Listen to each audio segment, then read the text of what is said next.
Inside the 18, I'm Michael Magid, live from Hollywood, California, having some technical issues. With me is an entire New Jersey contingent, 99 World Cup winner, Saskia Weber, and joining us, more New Jersey in the house right now. We have Tampa Bay Rowdies goalkeeper, Evan Louro. Evan, what's up, man? Thanks for dealing with all these technical issues that we're having right now. No worries. Thank you guys for having me.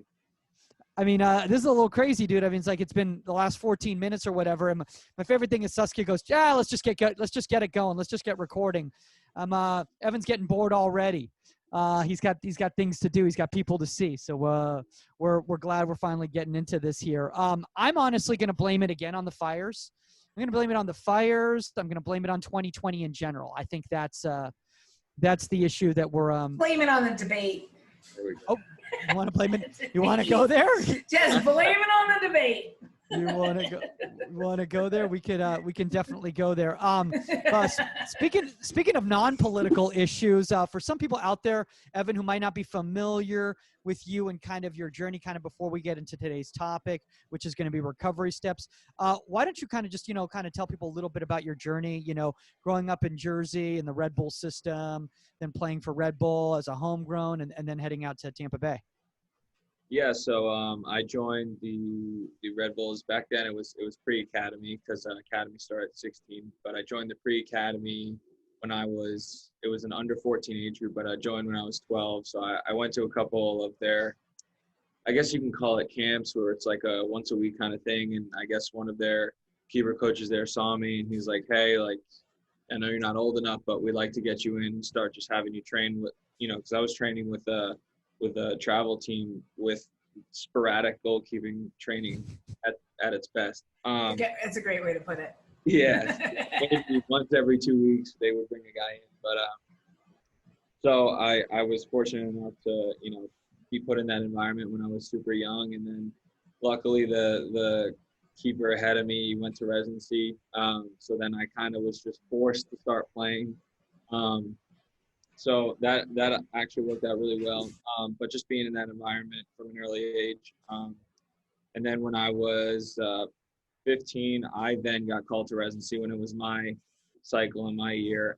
So I actually lived maybe 30 minutes away than where I do now, down at IMG Academy. So I was there for 2 years, and we went to World Cup qualifying. Unfortunately, didn't qualify. But then I came back. Went back to Red Bulls for a season, and winning the national championship in the academy, which was a pretty cool moment. And then off to college at the University of Michigan for 2 years, and then kind of a couple months into my sophomore year, we started having the discussions between myself and a person that was representing me that wasn't technically my agent. Wow. Well done. Well done. Well You gotta love that right there. Way to cover that one. So we kind of had some dialogue back and forth with Ollie Curtis, who was the GM at Red Bull at the time, who's now the GM at Toronto. And we decided that after my junior season that it'd be the time for me to leave school, and I signed a homegrown deal. And fortunately, Red Bulls, as everybody knows, is really good with their USL program, and they take it super serious. So I was kind of thrown into the fire with that too. And, a couple weeks in, I was playing, making my debut in the USL. So I think one of the things that they did really well was kind of allowing me to play games, because at the end of the day, that's the only way that you're going to learn. Absolutely. Yeah. Then after last season, made the choice to come down here to Tampa Bay, and it's been a weird 8-9 months for everybody, as you could say. But I don't regret it. It's been a blast down here. Well, I mean, now you play with, I think, quite possibly one of the oldest soccer teams in United States history. Wow. Tampa Bay. Oh, The yeah. Rowdies? Yeah. Absolutely. You're talking about playing against the Cosmos, man.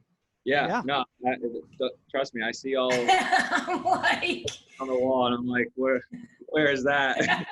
where's that? Exactly. That's how old I am, everybody. Yeah, that's talk about some history right there. Yeah, for sure.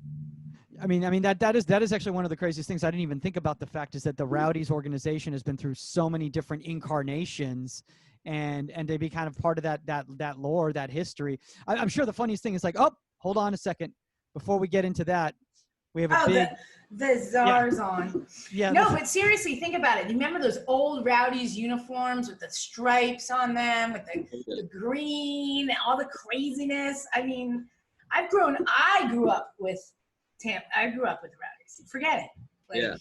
Yeah. Some of my like family. I said, Cosmos time. Yeah, some of my family have no idea about soccer. They know who the Rowdies are. So. Yeah, exactly. I mean, they played in Giant Stadium on like turf that was laid on cement. Yeah. Oh yeah. Against Pele. Yep. So. Wow, my gosh! I mean, think about that turf right there.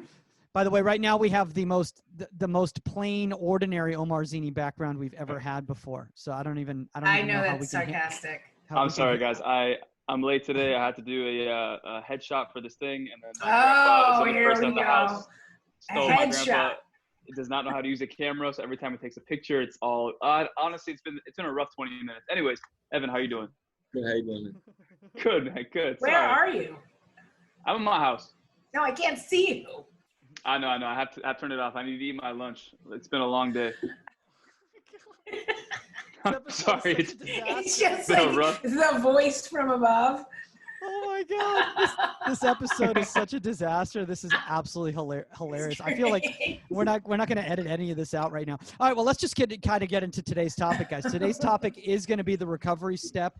One of the reasons kind of why we wanted to do this, Evan, is because you're really good at it. You're really good at tracking the ball, keeping your head on that ball, keeping your eyes on that ball, and then being able to make that right recovery step to cover your space afterwards. So kind of like maybe for some of the parents out there who are listening who might not be familiar with what we mean by recovery step, what is it kind of in your own words?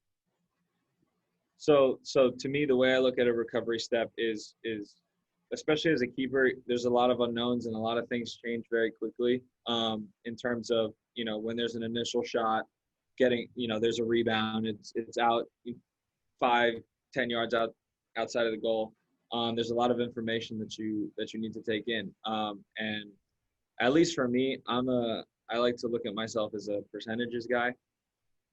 So when I'm looking at where I want to make my recovery step, I'm looking at other things on the field. Where is my right center back? Where is the guy who's making a play on the ball? What direction are his hips pointing? Stuff like that.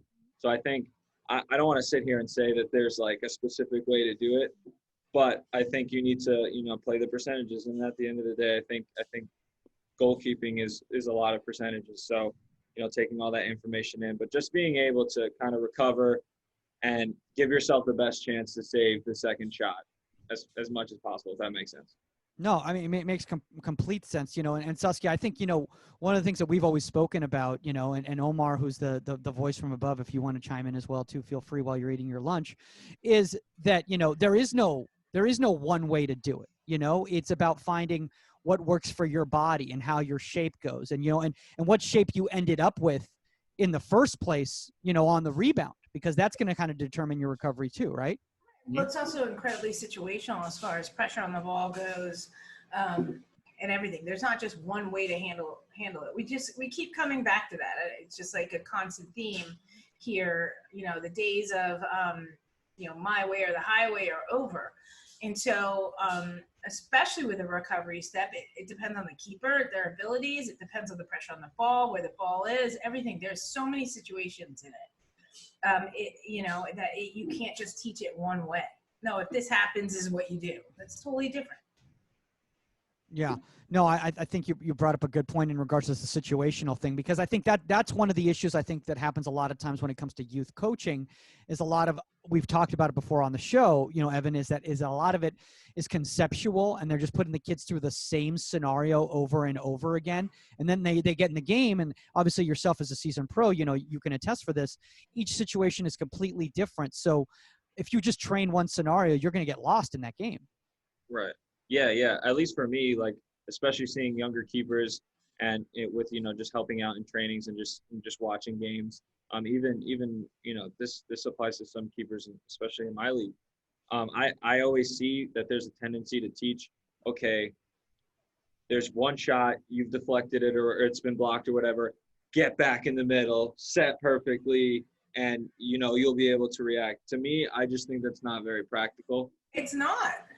Yeah. I like we all said, it's all situational. There's times where you need to be aggressive, and that's more of where I that's my realm. Is I'd rather be aggressive and get beat trying to block something with my face than well, that's that Jersey in you right there, dude. That's right. right in the kisser. Yeah. Yeah. So there's definitely situations where you need to be aggressive and you need to just make yourself as big as possible and play those percentages. But on the other side of the coin, there's also times where you can kind of take a second, back up, make sure your angles are good, and then especially depending on the depth of the shot and how far away they are.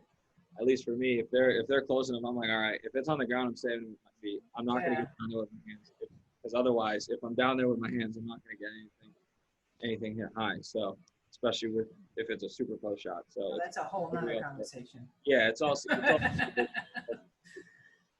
No, and I agree with you, because there are times that even in practice, and I'm like, that initial save's made, the rebound pops out, and that you see that instinct in the young keeper to just, okay, I'm gonna do my recovery step, I'm gonna get back, and I'm like, why didn't you just go for the ball? Yeah. The right thing to do, in my opinion, what I would have done in that situation is rebound, go. Instead, what you've done is you've taken that pause, you've done your recovery step, now you've allowed the attacker to get that space on you, and now you have to make the save, as opposed to track that ball, go down for it. And so that's why I say it's situational. Totally situational. Yeah, I hear a lot of coaches say, if you make a save and you go too close, you're cutting down your reaction time. But to me, that's not, you're not looking to save something like reacting. You're looking to kind of make the shot go where you want it to go. So if I'm stepping out and I'm leaning this way, I want them to shoot this way so I can, maybe get my shoulder on or something. You want to get hit by the ball. Yeah. At the end of the day, the job is to let the ball hit you. Right, but what you just said is poignant, because at the same point, if you close that space and you force them to shoot the ball wide, in my opinion, that's a save, everybody. I tell my keepers in practice, that's a save. The pressure you just put on that ball, force that hurried up shot, that shot went wide of the goal, that's a save, in my opinion. Yeah, 100%. That's a really good point. And I want to show something right now, because, one of the things that we are talking about is situational. Evan, I love the fact that you brought up the feet thing. It's almost like you were thinking ahead in regards to and had a psychic connection with where I'm going right now, because I want to show this save that you made for Red Bull against St. Louis in the 61st minute. I think it was last season. I think it was on the Blackwood block. So I'm going to share the screen real quick on this guy right here, so everyone can see kind of what I'm talking about. So first off, kind of walk us through this right now. Let's just watch it first in real time, just so that everybody can kind of. Oh, I'm going to turn off that volume right there. So here's the play, block, ball, played, shot, but see how your recovery's there, big, and then the great save right there on the feet right there. I absolutely love that. And like you were just saying about just getting some body behind that, but that all happened because of the way that your shape was when you tracked it. It was high enough that you stayed on your feet. You didn't go all the way. Yeah, but he also didn't stay. When he gets up, he gets up, he stays big and everything like that. He didn't retract. He didn't try to reposition. He's just like, I'm going to get up, I'm going to be big. Yeah, so I just want to clarify something, because this irritates me every time I see this video. Okay. So the initial shot, I swear I'm not this bad. The initial shot is deflected. So the initial shot is going low. So that's why I started going low, right there. Okay, yeah. He hit it low and it went off my center back and went high. So I had to kind of flap. I don't want to look like I'm flapping like that on the reg. Gotcha. I gotcha. Yeah, so and that was the adjustment. That's why you stuck the paw up there. Yeah. Because otherwise I just look like I'm flailing everywhere. No, I didn't see it that way. So yeah, then I as I kind of landed, one of the things I was always taught was to always be looking around and kind of know what's around me when the ball's not, I guess, a threat. So when the ball's kind of rolling, I'm diving and I see the guy out wide and I'm like, all right, I see my center back and I'm like, all right, I'm not going to go flying. So I'm letting him cut down the angle. And at that point, I'm like I said before, this is close enough where if it's low, I'm saving it with my feet. And if it's high, I'm going to save it with my hands. Because if I go too low and he rips it and the top near post, there's no way I'm going to get up fast. Okay. fast. By the way, And I love this recovery right here too. Look at that. Yeah. Boom. Yeah. But I think that I have this conversation with my keepers at UCLA a lot and stuff. Some of them get into that bad habit. Get me started. I'm like, look, I have no problem with you saving the ball with your feet. Yeah. If the situation is there for it, if they're within 10 yards, if it's a bullet, if you've gotten yourself into position, that's the quickest thing to the ball. That's fine with me. That's fine. From 15 yards out, that just means you're setting on your ass. That just means you're on your heels, you're being lazy, and now you're giving up a rebound. So from 15 yards out, you better have your weight forward. You better be able to get your hands down to the ball. I don't care how hard the ball is shot. But from inside 10 yards, absolutely, save the ball. I don't care if it's with your elbow, save the ball. And there's a big difference, and I think young keepers have to realize that. They see, oh, you saved the ball with your feet, but they're not identifying the distance, the speed, the situation. They just say, oh, he kicked it. Yeah, but you just kicked the ball that got shot at you from 20 yards away. Yeah. No, I 100% agree. 100%. I don't want to make it sound like. No.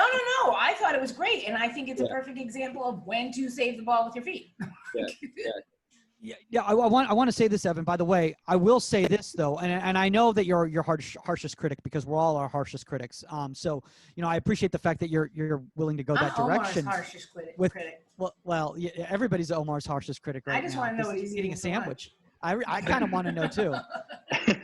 No, just regular food. But I think one thing I liked about that though, and I think that's like the biggest thing that we always, or at least for me, what I try to tell the keepers, and I think what Evan did really well there is that he squared himself back up and he got his feet into a square position.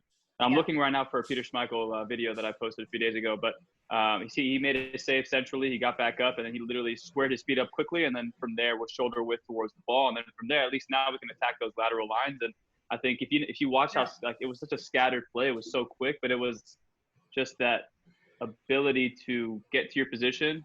Probably wasn't the right angle just because you're on the recovery, but at the very least you got yourself square to the ball and you got your feet in order, and then from there now you can be athletic. I think that was that's totally a big piece about recovery. Totally agree with you, Omar. Yeah. Thanks. You're welcome. Evan, I want to ask you this because one of the biggest mistakes that I think a lot of young goalkeepers do, and I think a lot of young goalkeeper coaches do this as well too, is they try to train kids to step a certain way. Like, oh, you're always supposed to step here, always supposed to step here. But again, like you're saying, it's situational. So in your opinion, like, where should your recovery step go? Should you use momentum? I noticed that you said you have a checklist of you want to scan and make sure that the ball's out of danger, or if the ball's in danger, it's going to determine how you recover. Yeah. So some of the things I look at, like I said, is if it's a shot where I made a save and it's deflected out and it's like a situation like we just watched.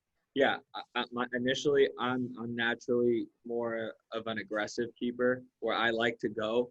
So my initial step is always going to be forward, and then I'd rather deal with something closer than farther, if that makes sense.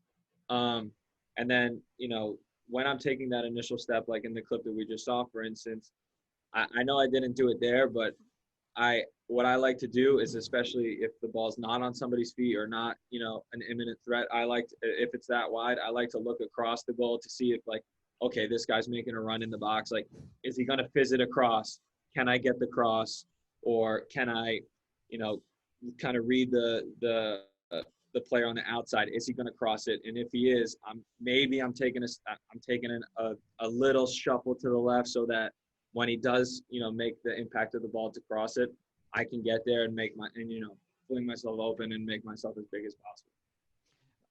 You brought up such a really good point right there, which I want a lot of young keepers to hear about this. And I know Saskia always talks about this in regards to understanding where the dangers are and understanding your scenarios. You know, you need to know the scenarios that could happen based on the situation, based on this final action that just took place. You know, and if you don't, if you're always just looking just straight ahead at the play right here, and you don't realize that back post player right there, well, you're running out at this ball's slotted across, and now you got no chance. You know? Yeah, but you need to, I tell my players, you need to identify that early, because I find that sometimes players get caught up my literal players, when you tell them to make sure you organize the back post and the back run and the weak side, then they're doing that when it's time to pay attention to the shot. Yeah. You know? Yeah. So I got to keep her over here pointing, even though she's looking or he's looking and thinking. And I'm like, okay, you've already said it 4 times. Like, now it's their job. You know, if that ball gets slotted and your defender's not weak side, I'll go deal with your defender. Yeah. You know, but there's a time and a place for check, that's it, make the statement, and now focus on the shot, because you're talking about like an imminent threat. You're talking about stuff that's in the box, stuff that's turning over quickly. So your decisions have to be fast, they have to be verbal, and then you have to do your job. Yeah, for sure. Yeah, that is actually something that's actually really important. And I know that, you know, you speak about that, Saskia, all the time, is that make sure that you're doing that job prior, so that you're not trying to do all of this all at one time. If you have no inclination, you're not trying to fix it in the middle of the moment. Yeah. I want to talk about this with you, Evan, is because, you know, one of the biggest mistakes I think that happens, and you actually show a lot of great examples of this, is that a lot of people think that a recovery step always means a positive step. It's always a positive step forward. But again, it's kind of situational. So I want to bring up this clip right now of you. So to show a situation. Recovery step was forward. Well, but look at this. But so let's see. Interesting. Yeah, so we're gonna pull this one up right here, and if you can kind of walk this through, this is this season for you, and it was a ball up on top. Yep. Here, boom, step, but now you've recognized the ball's been played out of the 18, so your recovery is drop negative to get a little bit more depth. You know, yeah, and I don't think a lot of kids notice that. But you also want to change the thought process of the attacker. If you take that, in this time frame, if you recover like he did, so you take your recovery step back, you're shutting off that, you know, is that through ball, instead of sending that through ball, are you going to chip me? Because I didn't do anything. I stayed in no man's land. But here you see me backing up. So now you're not going to chip me. So you're forcing that through ball, which at the same time you're like, come on, put that through ball in here because that's mine. You know what I mean? Love that face right there. Yeah, you're manipulating a situation. All right, yeah, you see me backing up. No, you're not going to chip me. Oh, but what are you going to do? You're going to throw. Yeah, I think it's important to, as much as I said, you know, we're always constantly looking around and trying to assess, you know, dangers and stuff like that. Is dealing with one thing at a time. So initially, when the ball goes to the forward that ends up passing it, I want to put myself in a spot where if he shoots, I can save it comfortably. And then as soon as he decides to, you know, bop it over the top, which, I mean, you could kind of tell it was coming. Right. I want to be in a position on the front foot where I can get out quick. To be honest, I think this specific play was a little risky because if he's a little more clever and he just thinks it. Yeah. A different conversation. But as you can see, I stepped and I stopped. I could have went flying, and I think that would have made it almost easier for him. So but again, you're also forcing him to make that decision on the fly faster than he would have wanted to. Exactly. Yeah. As much, especially for a keeper, as much as when you can make it on your terms, I think that puts the percentages in your favor, even if it's a little bit, even if you can make it somewhat predictable. Absolutely. Yeah. Yeah, I like what you said there in regards to, you know, when you're coming out, if he was a little bit more deft, but like Saskia says, if you're manipulating it, if you're forcing him, if you're disallowing him the time to be able to make those decisions, to make that choice. Yes, that now you're forcing him to make a decision quickly, because and you've that's got defenders recovering, you've got the ball bouncing in. If you hold there, if you keep your depth, you're giving him that extra second to maybe look really look up and say, oh, I got the whole goal to shoot at, Right. or oh, let me place it here. But because you put that like kind of that pressure, it's the same thing as Michelle said when we had her on. It's the minute somebody forces me to make a quick decision and takes me out of the decision I wanted to make, that's when like she would screw up in a sense. Not saying Michelle Akers ever screwed up, but just saying she admitted that. She's like, now, you know what I mean? Now what am I gonna do? Yeah. And that's what that did. I want to hear what God is. I don't know. I mean, I guess his curtain. back screen is like a cloud or something. No, I think I think the first time I ever was introduced to some form of the block save was with recovery movements like this. I went to Mexico when I was 15, and I remember we had in one of our progressions, it was a low shot. And if you ever watch any like Latin American stuff, they try to hold things, but they never do. They like catch it and they throw it back like before they even catch it. It's a weird thing. I don't know. They just like, they don't want to stick the ball real quick. They just move on to the next one. So we had a shot where it was a low ball. And then after we made the save, we had to pop right back up, and they had a guy probably at the angle 3-4 yards away, and all you'd have to do is make the save, throw it back to the server, and sprint out and just make yourself as big as possible. And then you call it the Jesus Cristo, like literally just get on your knees and like spread yourself. And I remember it was such a like Jesus cross. No, like they call it the Jesus Cristo, like that's what they call it, like the spread, like you spread yourself. Wait, is this when you came back from Mexico and then you started doing this for the LA Galaxy and like no. was like trying to catch You know what? No, I think that's probably what it was, though. I think he found out that I went to Mexico, and then he was like, "Look, we're not having any of that." But no, it was such a culture shock to me, because I was like, one, I've never been taught this before. Two, I've always been taught to just stay on my feet and either make a kick save or stay big or stay square and give myself the best chance. But then this was introduced, and it obviously, it made some sense to the sense of like, if you do make a save and you have to get back up, the only way you can do the block save is to get squared up again. So I started realizing, well, if I can get square and then make a save if I need to, or if I can get square and then approach the guy who takes a big touch or puts his head down and makes the block save, whatever. So it's just like you said, play what you see. But as coaches too, we have to introduce all these different, I guess, scenarios so that if our goalkeepers are in those positions, they can like, oh, took a big touch, head is down. I've been taught this before. Well, if it's not that big of a touch, maybe I stay on my line. Big touch, maybe I come and smother. Big touch, but he got there before I got there. Maybe I come out quick and then I break into a block save. But all these different scenarios, and that's where it's like, in the college scene, you can't do it as much, but in like, when you get kids in the summer and you have them 3-4 times a week, you can really start implementing all those different scenarios within a 1v1 or within a play. That this week. In season. It's like hard in season because like we have so many games back to back. No, you're right. The starters go into, so in off season, there's a lot more time. No, and I agree with you. And the best thing is to have, once you start getting goalkeepers that are recognizing, oh, should I have done the case, whatever the hell you want to call it. Should I have done the case save there? Should I have done this? And my, like this is time for analysis, because I believe that we talk about like gray areas and stuff, but in my opinion, there are times that this is right and wrong.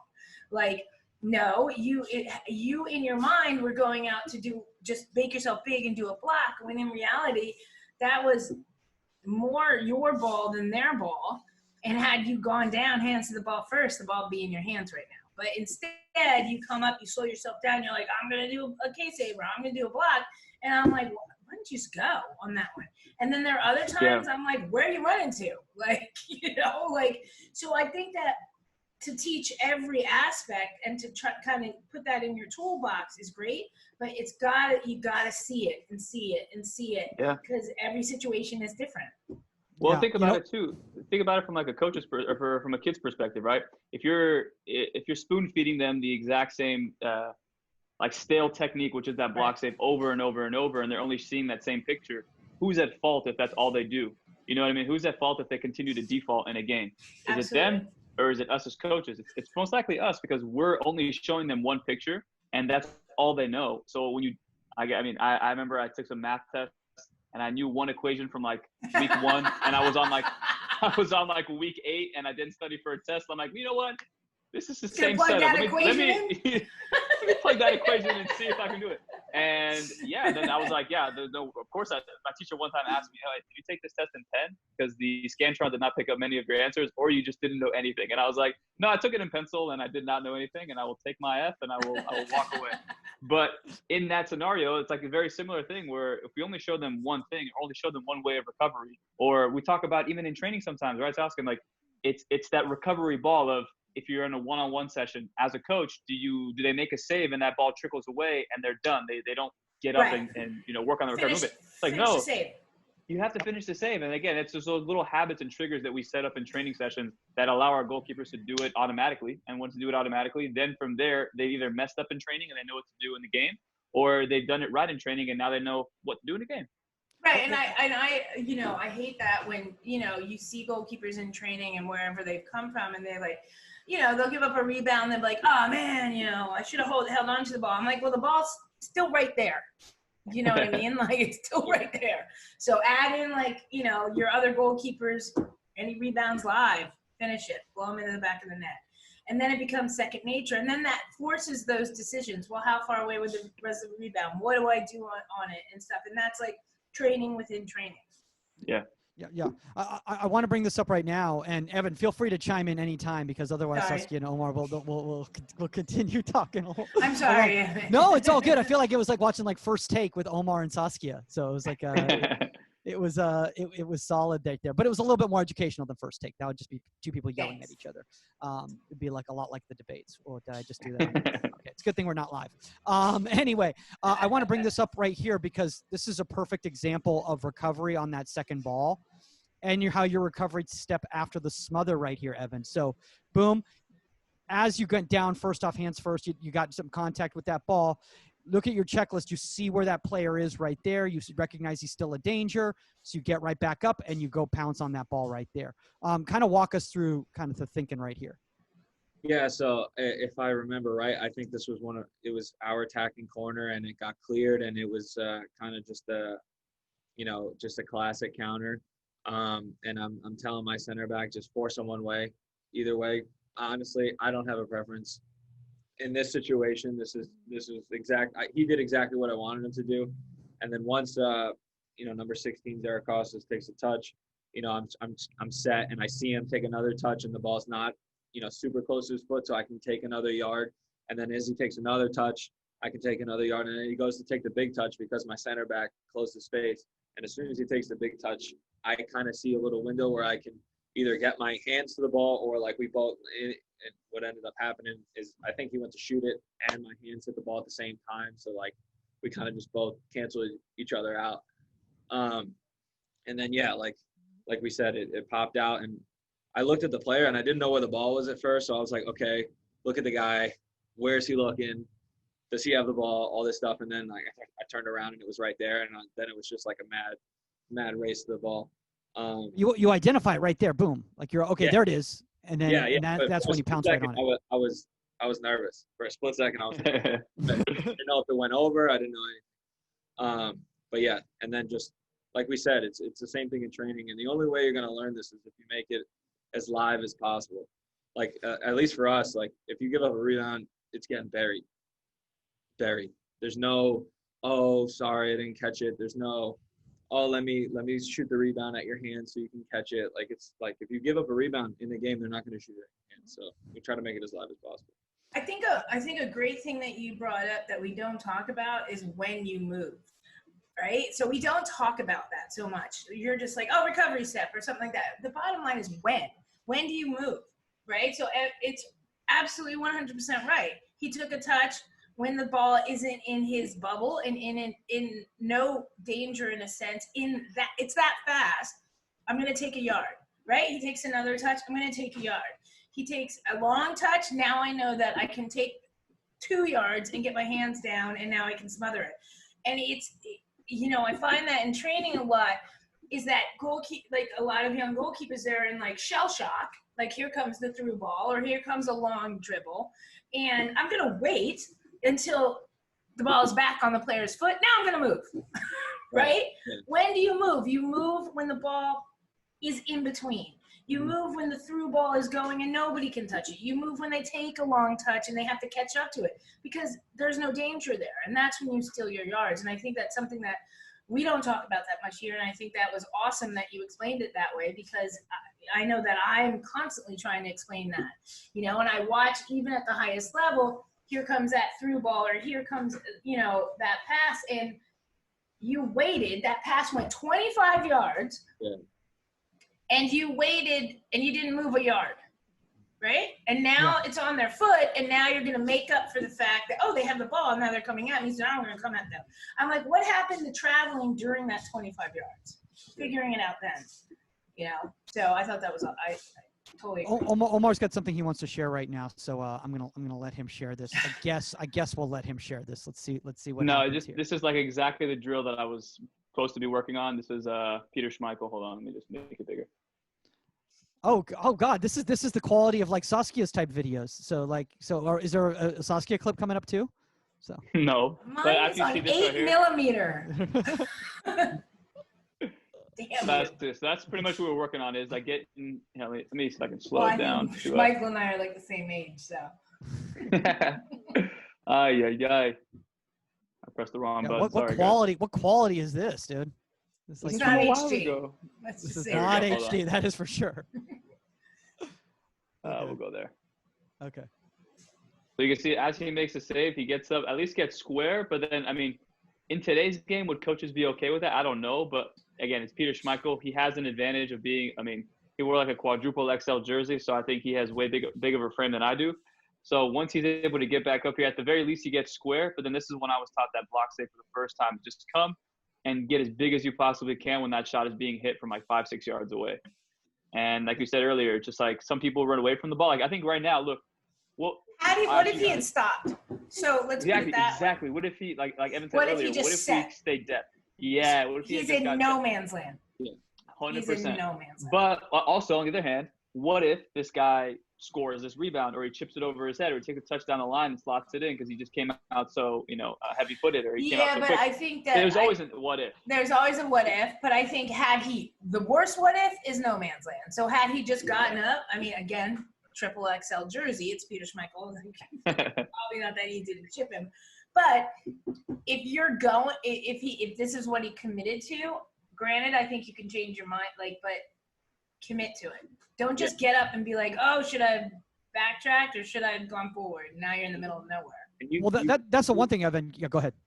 I was just going to say, you can see as soon as he deflects the initial shot, he knows what he's going to do.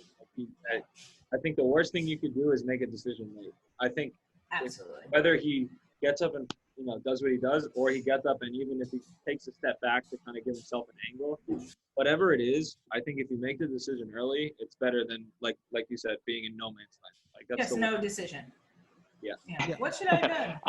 I had the kid this weekend, and he asked me. I said, like we just said, I said, if you make a decision, you got to stick to it. And he was like, but coach, what if I'm always making the wrong decisions? That's on you, Omar.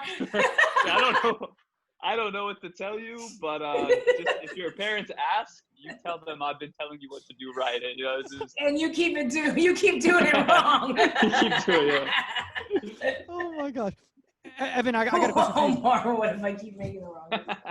I have a question for you because one of the thing about you is that you are definitely very committed. When you make a decision, you come out. Like I've seen some of your plays and you're just like barreling through, but not crazy wild. Like you're still under control type of a thing. I think the thing is though is that you need to understand what your strengths are. For you, you're very quick being able to come off that first step and recover and gain ground. Maybe some guy who's 6'6", maybe it takes him a second to get up. Maybe he's better holding because he has that range. So don't you kind of have to understand your profile? Yeah, for sure. And it's understanding what kind of goalkeeper you are, and then also the environment you're in. Because like for instance, when I was at Red Bull, it's a very unique like style of play. It's very aggressive. It's very high lines. So if I don't make that initial decision and I'm not aggressive with it, I will be late 100% of the time. So it's understanding the way your team plays, and also like you said, if you're a bigger guy, you're going to be able to do things that I'm not going to be able to do. So you need to kind of kind of round that out. And like I said before, make it on as much as you're on your terms as possible. If you're a ginormous, lanky dude, then just get yourself in a set position in a good angle, and you'll save everything more often than not. Yeah. Me, I'm kind of in the middle of height. I'm 6'2", so there's definitely keepers bigger than me. That's like a giant for Mike. I look at Omar and I look up to Omar, so But for me, sometimes I need to kind of force it to be on my terms, and I need to get a little closer, and I need to be more aggressive. And while doing that, taking in the information around and adjusting as I go. Yeah. I think what we see, to answer your question as well, Mike, I think what we see sometimes with younger kids and stuff is they make that decision. Let's say they make the decision, they think it's going to be a 50-50 ball, and they come, right? So they're coming to smother. They're coming, there is a moment that you can realize in that you're not going to beat the person to the ball. Mm-hmm. And you do have time to maybe slow it down, gather yourself, and now stand them up or do what you need to do. But what I think we see a lot of mistakes is, and in a short rebound like that, that's not the same scenario. That's not the same scenario. That's not what I'm talking about. That is make a decision, stick with it. This is a 2-yard rebound. You just have to deal with it. But I think that there is a time that you can say, I'm coming, and then, oh God, I just totally, read this wrong. And you could slow yourself up and now make another decision. But I think a lot of fault that we see is young kids, keepers don't identify when they can actually make a change in that flow. And they just keep running. They just keep with their first, and then they just get passed around and dribble around or whatever. And you're like, there was a good amount of yardage here that you could realize if you're paying attention that you're getting beat to the ball. Slow it down, stand them up. Yeah. Change your decision. Like this example right here against Atlanta United with Evan, where basically, so you're coming out and you recognize that you can't gain any more ground, and you just decide to hold right here. Boom. You're like, all right, I'm going to hold. I get big. Yeah, you have to realize that. Great tracking, and now you've realized there's empty space right there. I can come back on that ball right there. And I can make a play on the ball right there and play it out of danger. Yeah. So this specific play, it goes back to kind of looking around and taking in that information. So like here at the Rowdies, we play a 5-back system. So there's 3 center backs. So the defender and the player right on the PK spot, that's my left-sided center back. So as the ball's coming, we play with very high wingers.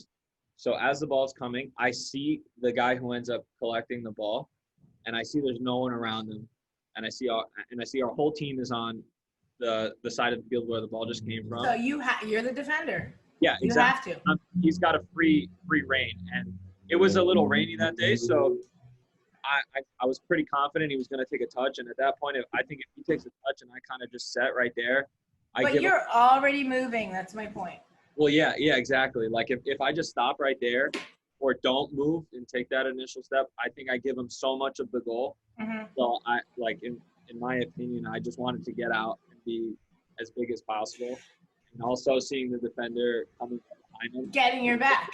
Yeah, putting him behind me and the defender, putting a little bit of pressure on him. Yep. I know he's not just going to be able to, tee it up and just, whip one top corner. But yeah, our center back went into the goal, and he knew I covered the left side in that kind of scenario, the middle left side, and anything that was cut back to the back right post, he was going to deal with.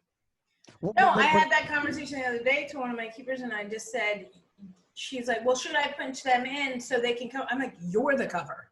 Yeah. I'm like, in this scenario, how deep they are, where the ball is, you're the cover. You're not sliding somebody over because that means you're keeping everybody too deep. Guess what? Yeah. You're the last defender. You're the one that's got to go out. It was like a light bulb. I'm like, And Omar, do you notice here how you're able to still ground, Evan, because that, and Saskia, you always talk about this, when the head goes down, that's when you still ground. And then that's when you were able to come across. And Omar, I know you're big on that fast approach and then that slow arrival. And I think this is a very good example of this right here. Steal ground, then stop. Yep. You know? Explode and then slow it down. First 3 steps are the ground you want to cover, and then slow it down and figure, if you have to, or, go through it. Yeah. Omar, you are on I think mute. Omar's talking to himself. You know you're on mute, right? What? That's awkward. Sorry, I've been on like 4 Zoom calls today, and that's not okay. Anyways, I'm so glad this episode's not live. Like, it's almost like God was like speaking to us. It's like, you know what? Maybe not today. Maybe not today is the day to go live. No, I think you can for me at least, I equate our movement into any shot or any like angle shot like that is very similar to our prep touch, right? Our prep touch, as when we get a pass back, our prep touch sets us up for multiple outcomes and multiple decisions based off. We can look up and scan the field. We can, really improvise in that moment, depending on how good our prep touch is. Your movement to the angle, if it's way too fast, you only have one option. That's it. If you go quick and you slow yourself down, now you have, okay, can I get set? Can I continue the movement? Oh, can I come out and actually get into a block set? So I feel like the slowing down aspect allows way more opportunity to make a variety of saves versus just you being stuck and going to the sprint mode. And I think that's what happened there with Evan. You came out super hot just to close down the angle. But once you realize, okay, I get probably slowed down here just in case I got to make a foot save, I got to dig my foot out, or I got to drop my knee. I feel like that's the way to do it. Yeah, one thing I want to bring up with you, Evan, and that I see a lot of times with youth keepers, and I'm sure both of you guys can attest to this is too, is that a lot of times they make their recovery too direct at the ball rather than recognizing where the dangerous space is. Is that something that you've noticed as well too? Yeah. I mean, it goes back to just taking in the information. Like in that specific play that we just watched, before he crossed it, I'm kind of looking across, and I that's why you can see like I'm already running because I know he's over there. You know what I mean? So it's taking in the information and if he's going to be able to take a touch, then making sure, because I also think one of the worst things is to not be balanced. If you're balanced, you give yourself so many options to do things. So yeah, just taking in the information and just seeing what's in front of you and dealing with that specific situation, I think is the best thing you can do. Yeah, and Michael, to add to what you said, like I wish I had like a little diagram, but what we see a lot of kids do. You can share your screen. You can do a little whiteboard on there and start doing some illustrating. Dude, like we know how long it took me to hook on my microphone. All right, so I think that what we see a lot of kids doing is they don't respect their angles. And so if you get that ball that travels from one part of the 18 to the other part, they take a direct line kind of towards the ball. So they're like in the goal, they're taking a direct line, leaving the whole entire angle of the goal open. And that has to be you have to understand the arc of your recovery, if that's what we're talking about. So there's a recovery involved in that you have to cut off the open angle and then come forward. You can't take a direct line to the ball that leaves that whole side of the goal open. It has to be a bent run and then come forward. And we're not talking about something major. We're talking about like a couple steps, but you just, I find that a lot of kids they follow that ball and then there's that big open. I'm like, just look at what you're leaving open. Yeah. I think a lot of, go ahead. Sorry. No, I think something that Evan just said that was extremely important. I think a lot of, I just got off a call today with Chris Sharp from the Rapids. And I was telling him about a specific play, and then he was telling me, Omar, I want you to rewind the whole play, and I want you to think about what the goalkeeper was thinking when his team was in possession, and then they, created a counterattacking opportunity. And I was like, you're right, but I'm a coach though, right? He's like, but you need to coach through the lens of what the player is seeing. So now that I'm rewatching this footage, and then Evan just said, well, I had an idea that because we play a high line, my defender may not have gotten back, and if that ball is going to go past everybody, I know my run is already going to be curling to that far post. So now just hearing you verbalize that to me is like, damn, the reason you made this save is not just because you made a quick reaction save, but because you already knew where the play was going to happen. You kind of already envisioned it. So your footwork leading into that was already, you had already diagrammed it out. You had already drawn that path towards the ball. And I think, again, understanding what you saw and what you felt and what caused you to have that motion into that the final action is huge. And I think, again, for me as a young coach, understanding that of the film review and saying, hey, Evan, tell me what you felt when this happened. And then gaining that perspective is so much more valuable than me telling a kid, this is what I saw. Right. For sure. Yeah. I want to say this right now is one of the problems that I see a lot of times with youth keepers, and I'm sure you guys can all attest for this, is that, Evan, we've talked about this, right? You were just talking about, like, if there's a ball in your training sessions, it's buried. That next ball, that second ball is buried because that's what's going to really happen in the game. I can't tell you how many times I've seen in games, in youth games as well, like actually actual games as well. Youth keeper makes the save, they go down, they make a nice parry, and then they sit there and admire the parry. Yeah. And literally, they admire the parry, and then once they decide to get up, then they get up. And then they start getting to the higher levels, and they start getting beat and beat and beat and beat. And then they're starting to wonder why, but they've never taken the time to actually develop those instincts to get up and recover and make that movement.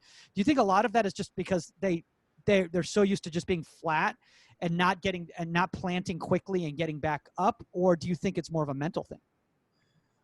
I think it's more of an environment thing. I think, like, at least for me, when I was super young, like, I was fortunate enough to train with the Red Bull first team when I was like 14, and these guys aren't, this is their job. They're not looking to be nice to the young kid. So if the young kid deflects something, they're gonna bury it. And that, I think, just being in that environment, knowing that that's what's gonna, if I can't catch it and I can't deflect it out or deflect it far, where no one's gonna be able to get a rebound, especially in close, then I need to know that I need to get up and get ready for the next one, because then it's going to get buried and I'm going to hear about it for 5 minutes after it. So I think it's, so I guess you can say it's more mentality. I think it's just always looking for the next one. And luckily, the higher level you go, you don't have to admire your save because it's on TV. You can rewind it. So just make the save, get up, and then make the other save, and then you can look at 2 saves on TV. Dude, I love that. That's a great incentive. I'm just going to tell kids from now on, I'm like, look, you keep working on this, and one day you're just going to have these on TV, and you can show everybody. Wouldn't you rather do that than only get to show one save, from your parents' iPhone? Like, that's where you want to end up, right? That's a good point. Hey, Omar, you give up a rebound and you think the play's over, and it gets in the back of the net. That's your fault. Yeah. Yeah. Yeah. You. No, Next thing, don't give up rebounds. Catch the ball. Yeah. If you want to admire yourself. Right. There you go. I think one of the things, and Omar, I don't know if you've ever done a breakdown about this. I think one of the biggest problems is when kids get up, it's that back step. They get up and then they take a back step and then they try to move forward, but they've already planted all their weight backwards. And by the time they've done that, the play's over. Omar, have you ever kind of broken that down in regards to how that shift, that weight has to be forward, whether it's the whatever that thing's called, the spin move, or whether it's just a direct step, however you want to do it, as long as it's that forward momentum. No, I don't think I've done a breakdown of it, but I mean, I've done it where, we've done breakdowns in sessions, or, I have my iPad out there and I'll slow mo it, and I'll ask them, like, hey, what happened here? And they'll say, yeah, no, I got up. And when I got up, I started moving backwards and I fell back. I had no momentum to attack any, proper lines. And that is also a big discussion too, when it comes to that spin. If it goes back the other way, the spin is great, but going back the same way you came, unless your momentum is taking you, then you got to do that. But I mean, if you want to do that, go on a slip and slide, go have some fun doing that. But I don't know if it's called for all the time. And I think too many people, in my opinion, where I grew up, train it for no reason at all. I remember one time my coach, when I was young, my goalkeeper coach literally came out with like a bucket of water that he filled up at the sink at the local park, and he was throwing it in different areas. And I'm like, hey, like, what are we doing? He's like, oh no, we're gonna be working on some spin moves today. The grass is really dry, so I want you guys to really just make sure you guys get wet here and you guys can actually gain some traction. And I was just like, what the hell? I've never done this before. And you know what happened? My first week at the Galaxy when I was 15, I showed up with a big bucket of water. Stop, you're lying. Did you really? You hose down the field. I can only train if the field's wet. I actually have a training series that I do. The kids hate that I do that handles like all different scenarios with transferring your weight, so body weight's forward. We call them up downs. They usually throw up. I've had it happen once or twice. But sorry, moms and dads. But I'm glad I'm retired, so I never have to be coached by Saskia, because I feel like it would have been like David Goggins meets goalkeeping. It only happened once. Only happened once. But it trains all different scenarios that you end up in on after a save, and the importance of immediately transferring your body weight forward. Yeah, I'll share it with you. No, I would love to see that. Evan, I saw your face. You were smiling a little bit when Omar was telling his spin stories. It sounds like you've got some spin move stories as well, yourself. I was just going to say, the keeper that I was with for most of my academy career, he's a Colombian keeper. So it's very, sidewinders. And I only learned how to do it if I dive to my left. I don't know why. I can't do it if I dive to my right to turn this way. I can only dive to my left and turn this way. It's very weird. But yeah, I was thinking about that the whole time. I just say, I'm actually the same way. I can only do the spin move if I dive to my left.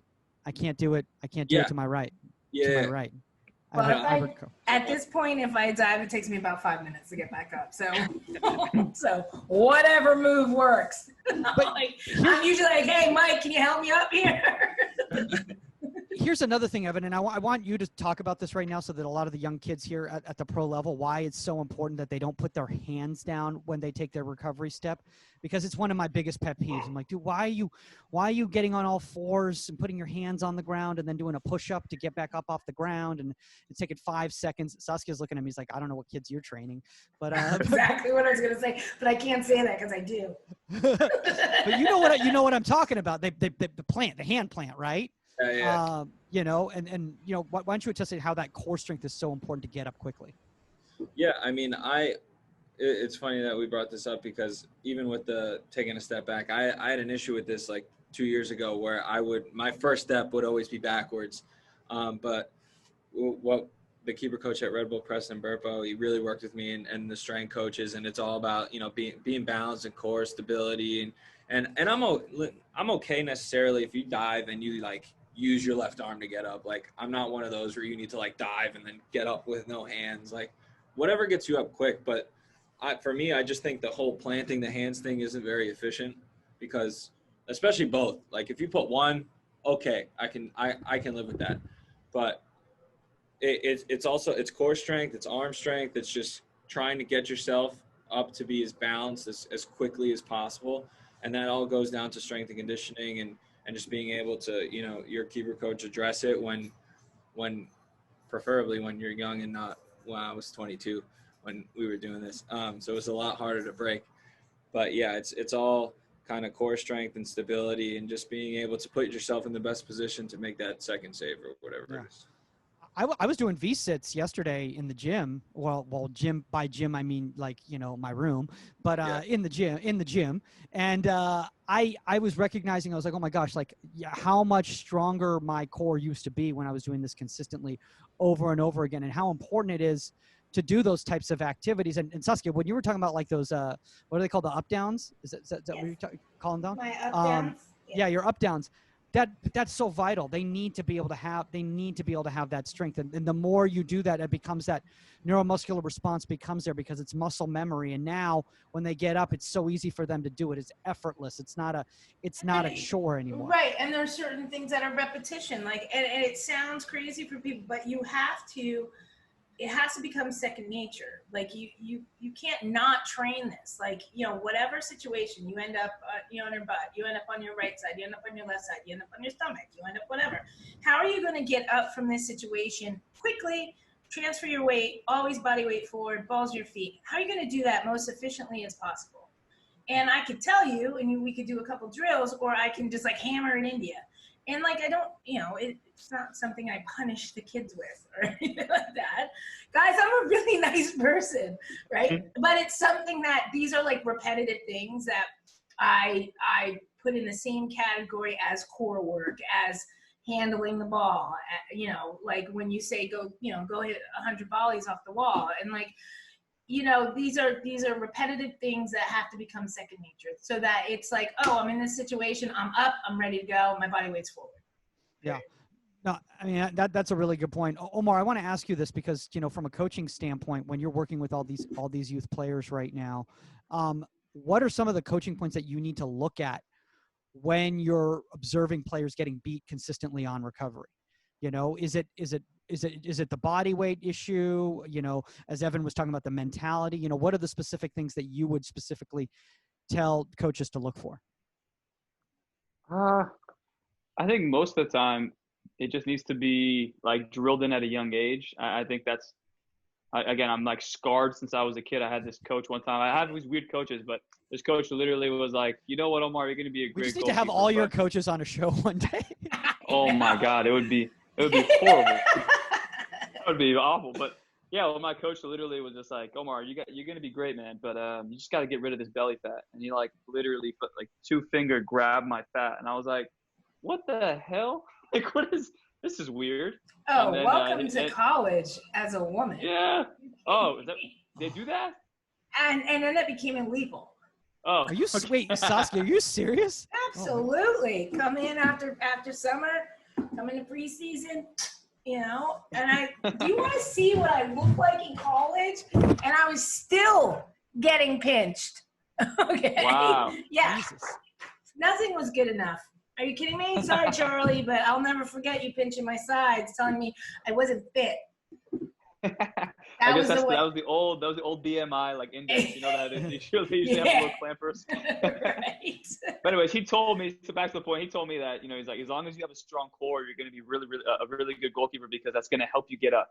And I think that ever since then, I didn't really work on my core like I should have, like in the gym, but I always like tried to figure out ways to enhance the way I got up using my core, not using my hands. So what I would just say is young kids understand the importance of your core strength at a young age, and goalkeeper coaches try and figure out ways, if they haven't ironed it out by, 13 or 14 years old, the proper way of getting up, just try and have them get those repetitions of that, they're either making a ball to a stationary save, making a save to a stationary ball, and then popping back up and then getting a shot at the angle. Do workouts where they get a shot, they make a save, they deflect it down the middle, they got to get back up to the middle.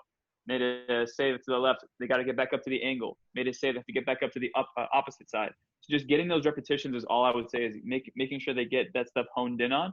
And then from there, then you work on the core strength. And if you can do in tandem, I would do both. Yeah.